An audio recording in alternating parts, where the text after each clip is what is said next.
এটা এখানে থাকলে লাগবে না। দেখা করে আসি, যাবো একটু পরে। আসসালামু আলাইকুম। আলহামদুলিল্লাহ ভালো। এই তো আসলাম। না না, এই যে দুপুরের সময়। হ্যাঁ যাবো কেন, যাবো আসলে রেডি হয়ে আসছি। ভালো আছো? কি গো ভালো আছো? না তোমার জন্য ওয়েলকাম। কি করো এখন তুমি? ও আচ্ছা, না না আমি যাবো একটু পরে। আপনার জিনিসগুলো ঠিক যেভাবে রেখেছেন সেভাবেই থাকবে, মাঝখান থেকে শুধু আপনি থাকবেন না। মারা যাওয়ার পর মানুষ এসব কথা বলে, আজকাল কিছুটা ফিল আমি করছি। আসসালামু আলাইকুম মাই ইউটিউব ফ্যামিলি, কেমন আছেন সবাই? আই হোপ সবাই ভালো আছেন। আলহামদুলিল্লাহ আমরাও সবাই ভালো আছি। মাই ভিলেজ লাইফ আয়েশা চ্যানেলে সবাইকে স্বাগত বলছি ঢাকা থেকে। দূরেও কাছে যে যেখান থেকে দেখছেন প্রত্যেককে জানাচ্ছি আন্তরিক শুভেচ্ছা ও অভিনন্দন। নতুন একটি ভিডিও নিয়ে আসলাম আপনাদের মাঝে। যদি ভালো লাগে চলুন কিছুটা পথ আমার সাথে। মনে করি আবার ভুলে যাবো কিন্তু। আচ্ছা, গুড মর্নিং সবাইকে। শুরু হলো আবার শহরে থাকার জীবনযাত্রা। এরকম জীবনযাত্রা সবাই অবশ্য পছন্দ করেন না, কেউ কেউ তো মুখের ওপর বলেই দেন কিভাবে ঢাকা শহর থাকো, একদমই ভালো লাগে না। হ্যাঁ আপনার ভালো লাগে না কারণ আপনি থাকেন না। শুরুতে আমারও এমন লেগেছে, তবে আমি ঢাকা শহর আজ যে নতুন তা কিন্তু না। আমার সংসার জীবনের শুরুটাই ঢাকা শহর থেকে। বেশ লম্বা সময় পর আমি গ্রামে গিয়েছি 2007 সালে। 2002 সাল থেকে আমি ঢাকায় ছিলাম। তো যাই হোক, এখন আবার এসেছি বাচ্চাদের পড়াশোনার তাগিদে। তবে এখানে খুব একটা খারাপ লাগে না, আস্তে আস্তে অভ্যাস হয়তো হয়ে গিয়েছে আমার কেন, আমার পরিবারের সবারই। তো এখন ভিজিয়ে রাখবো, আর বাকি অফ ক্যামেরায় অনেক কিছুই কাজ মোটামুটি করেছি, তারপর পানিটা আবার খেয়ে নিচ্ছি। তো রাতে এসে আসলে গোলগুলো রাখতে সেভাবে পারিনি গুছিয়ে, তো এখন ভাবলাম রেখে দিই। স্বর্ণের জিনিস অবহেলা করা যাবে না, যে হারে স্বর্ণের দাম বেড়ে গিয়েছে। তো যে চুড়িটা আমি ঠিক করতে চেয়েছি, মেনলি যে বানিয়েছে চুড়িটা সে আসলে ছিল না, ওই কারিগর আসলে দোকানে ছিল না। তো যে দোকানের মালিক সে ঠিক করিয়েছে, কিন্তু এই জায়গাটা একটুখানি ডেবে গিয়েছে। এখানে একটা ফ্লাওয়ার লকটার ধারে সেটা ডেবে গিয়েছে, উনি কীভাবে চাপ দিয়েছে জানি না। এই জায়গাটা আসলে টাচ লেগেছিল রান্নাঘরে, যখন আমি রান্না করছিলাম হঠাৎ করে আসার পথে একটা বাড়ি লাগে দেয়ালের সাথে, আর তার দরুন এই জায়গাটা একটু বাঁকা হয়ে যায়। আর ঠিক যেই জায়গায় লকটা সেখানে একটু মোচড় খায়, তো এটা ঠিক করলো। বাকি সব ধার হয়েছে, সম্পূর্ণ ঠিক হয়নি। তবে মজার ব্যাপার কি জানেন, লোকটা আমাকে বলছে যে আপা আমাকে দেন, আমি নতুন করে আবার বানিয়ে দিই। তখন ভাইয়াকে বললাম যে নতুন করে বানিয়ে দিলে তো স্বর্ণ নষ্ট হবে না? বলে কি হ্যাঁ কিছু তো হবেই। তাহলে কি দরকার, এটা তো একদম নতুনই আছে। তো যাই হোক, ডিজাইনটা অনেক পুরানা। এক আপু আমাকে কমেন্ট করেছে যে তোমার চুড়ির ডিজাইনটা অনেক পুরানো। যে আপু, পুরানো হওয়াটাই স্বাভাবিক, কারণ যখন আমি বানিয়েছি হ্যাঁ তখন অনেকটা সময় আগের কথা। আর আমি নিজেও একটা অ্যানালগ পারসন, তো আমারটা নিউ হবে কিভাবে বলেন।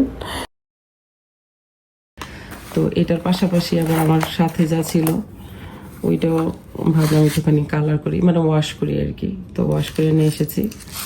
তো এইটা এই যে সবসময় পরি তো আর এখানে রেখে দেবো।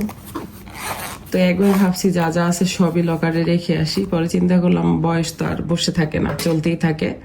তো মরলে এগুলা কি কবরে নিয়ে যাব, তা তো সম্ভব না। তাছাড়া ছেলে মেয়ে বিয়ে শাদী করে তখন পরবো।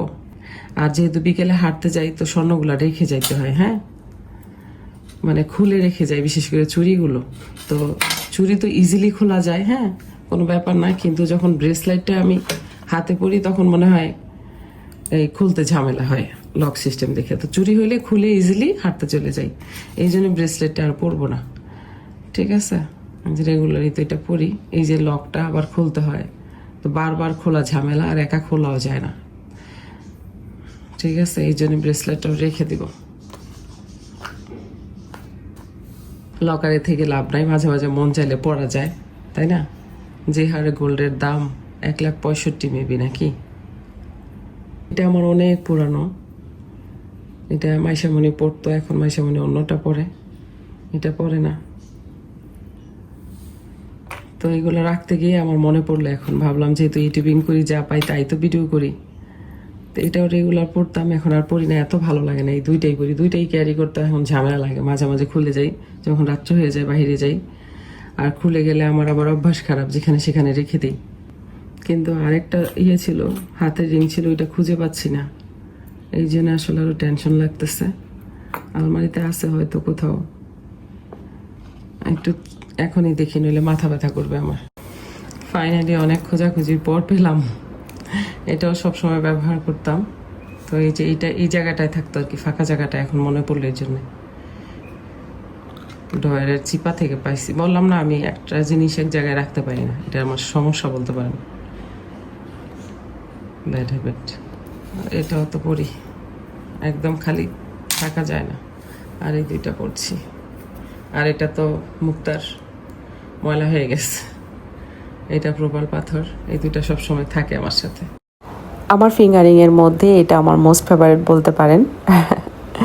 একটা ফ্লাওয়ার রিংয়ের বরাবরের মতো আমার শখ ছিল। এটা অনেক আগের কথাই বলছি, যখন আমি কিনেছি সেদিন যে আমি কি পরিমাণ খুশি হয়েছি আপনাদের বলে বোঝাতে পারবো না। অল্প অল্প করে টাকা জমিয়ে আমি শখগুলো পূরণ করতাম। আলহামদুলিল্লাহ, শুকরিয়া আল্লাহর দরবারে যে আল্লাহ তালা আমাকে সব কিছুই দান করেছে, স্বর্ণ দিয়েছে, রূপাও দিয়েছে। এটা অবশ্য ছেলে মেয়ের কথায় মানুষ বলে, মুরব্বীরা। তো সেই ক্ষেত্রে সোনাও দিয়েছে, রূপাও দিয়েছে, আল্লাহ তালার কাছে অনেক শুকরিয়া। এটা এখানে থাকলে লাগবে না।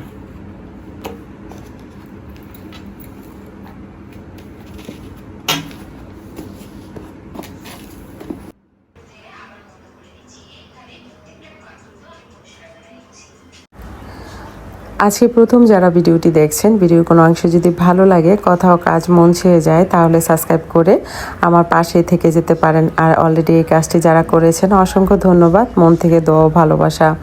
আমরা যত যাই করি না কেন, রান্না থেকে কিন্তু মুক্তি নেই। পৃথিবীর সব থেকে কঠিন কাজই আমার মনে হয় রান্না, আর ইম্পর্টেন্টও। তো রান্না করছি আর মনে মনে অনেক কিছু ভাবছি, আর পাশাপাশি তো আপু ভাইদের ভিডিও দেখছি, একটার পর একটা তো চলছে। তো যাই হোক, বিশ্বাসে মেলায় বস্তু, তর্কে বহু দূর। আর তর্ক করতে কার সাথেই বা যাব। আর বিশ্বাস করে ভিডিও দেখবেন, একজন আরেকজনের সাহায্য করলে আসলে এগোতে পারা যাবে, এটা সম্ভব হবে। নইলে ইউটিউবে যে অ্যালগোরিদম অনেক কঠিন করেছে, আর সামনে চ্যানেল আদৌ থাকবে কিনা এটাও কনফিউজড। যেহেতু প্রচুর পরিমাণ গরম, এখন হালকা খাবারই আসলে ভালো, কিন্তু বাচ্চারা খেতে চায় না তেমন একটা। তো টুকটাক এখন অবশ্য খায়, আগের থেকে ভালো আলহামদুলিল্লাহ। তো পটল আর আলুগুলো কষিয়ে নেব সুন্দর করে, একটু টমেটো দিয়ে দিলাম। আর টমেটো এখন যে পরিমাণ হয়েছে কি বলবো, বয়েল হতে চায় না। তবে এই টমেটোগুলো বেশ ভালো, আমি সদাই করেছি, 200 টাকা কেজি নিয়েছে। কিন্তু এখন এগুলো কিন্তু ভীষণ ভালো, গলে যায় একদম, খেতেও অনেক টেস্টি হয়।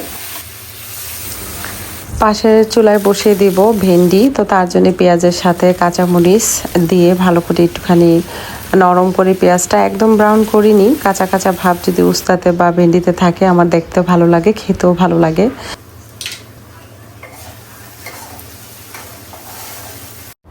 আলু আর পটল কষানো হয়ে গিয়েছে, এবার মাছগুলো দিয়ে দিলাম, আর সাথে পরিমাণ মতো পানি দিয়ে দেব, যতটা না ঝোল খাবো। যেহেতু কষাতে কষাতে একদম বয়েলই হয়ে গেছে প্রায়, তাই যতটা ঝোল খাবো ঠিক ততটাই পানি দিয়ে দিলাম। আর এক পাশে বসিয়ে দেবো এখন মুরগির মাংস।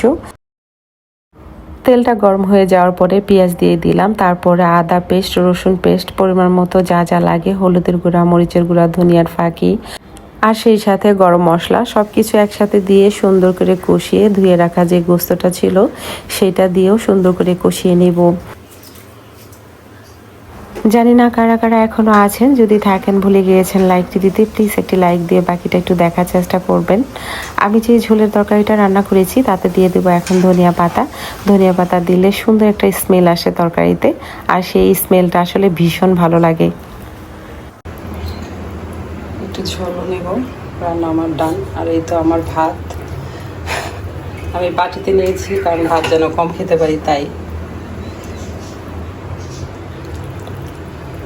কারণ আমি পানি খাইলেও আমার মনে হয় যে আমার ওজন বেড়ে যায়, এত পরিমাণ ওজন আমার দ্রুত বাড়ে।